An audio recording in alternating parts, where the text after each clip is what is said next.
السلام علیکم ناظرین، کیسے ہیں آپ لوگ؟ میرے طالب علم اکثر خلاصے کے بارے میں مجھ سے سوال کرتے ہیں۔ بہت سارے طالب علموں نے میرا شکریہ ادا کیا ہے کہ آپ نے ہمیں مرکزِ خیال بہت اچھے طریقے سے سمجھایا ہے۔ اب وہ خلاصے کے بارے میں مطالبہ کر رہے ہیں۔ تو بچوں، آج میں آپ کو خلاصے کے بارے میں بتاؤں گی۔ خلاصہ کسی بھی مضمون کے اہم اور چیدہ نکات کو بیان کرنا ہے۔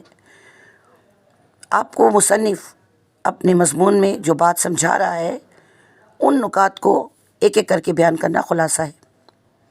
اب خلاصہ آپ کیسے لکھیں گے؟ دیکھیں، جیسے اب مثال کے طور پہ اخلاق نبوی، اب ہمارے نبی کی شخصیت ایسی ہے کہ ہر مسلمان ان کے بارے میں بہت کچھ جانتا ہے، لیکن اخلاق نبوی میں آپ اپنی معلومات کو بیان نہیں کریں گے۔ اخلاق نبوی کے خلاصے میں جو شبر نمانی آپ کو بتا رہے ہیں، آپ نے وہ لکھنا ہے۔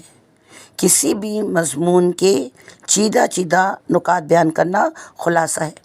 خلاصے میں آپ اپنی طرف سے کوئی بھی مواد نہیں دے سکتے۔ خلاصہ لکھنے کے لیے ضروری ہے کہ مصنف نے جس طرح مضمون کا آغاز کیا ہے اور جس طرح وہ مضمون کو لے کر آگے بڑھ رہا ہے، اسی طریقے سے آپ نے بھی ان نکات کو بیان کرنا ہے۔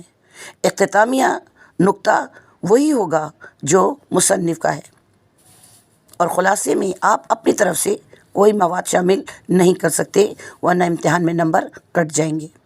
تو میں پھر اس کی تعریف دہرا دیتی ہوں کہ خلاصہ کسی بھی مضمون کے اہم نکات کو بیان کرنے کا نام ہے۔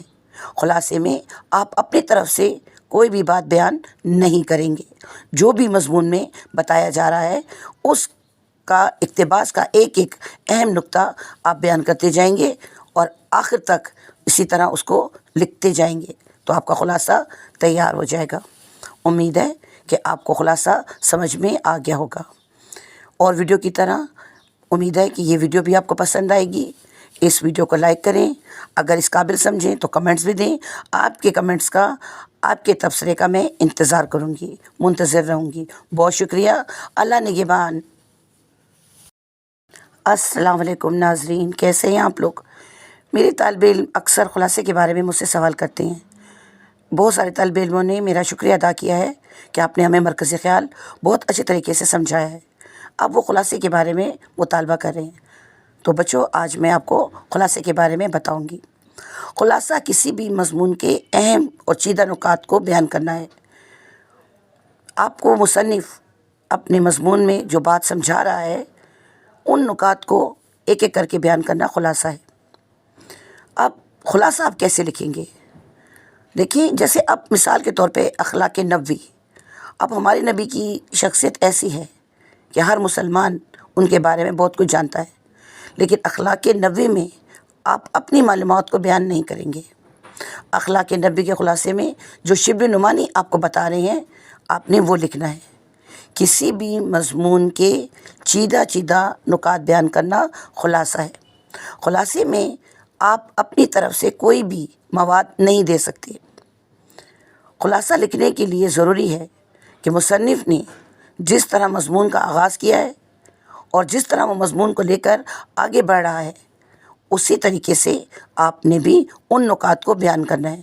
اختتامیہ نکتہ وہی ہوگا جو مصنف کا ہے، اور خلاصے میں آپ اپنی طرف سے کوئی مواد شامل نہیں کر سکتے، ورنہ امتحان میں نمبر کٹ جائیں گے۔ تو میں پھر اس کی تعریف دہرا دیتی ہوں کہ خلاصہ کسی بھی مضمون کے اہم نکات کو بیان کرنے کا نام ہے۔ خلاصے میں آپ اپنی طرف سے کوئی بھی بات بیان نہیں کریں گے۔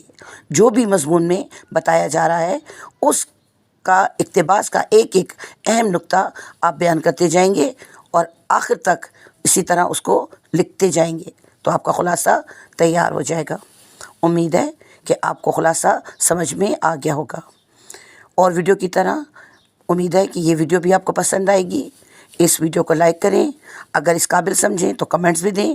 آپ کے کمنٹس کا، آپ کے تبصرے کا میں انتظار کروں گی، منتظر رہوں گی۔ بہت شکریہ۔ اللہ نگہبان۔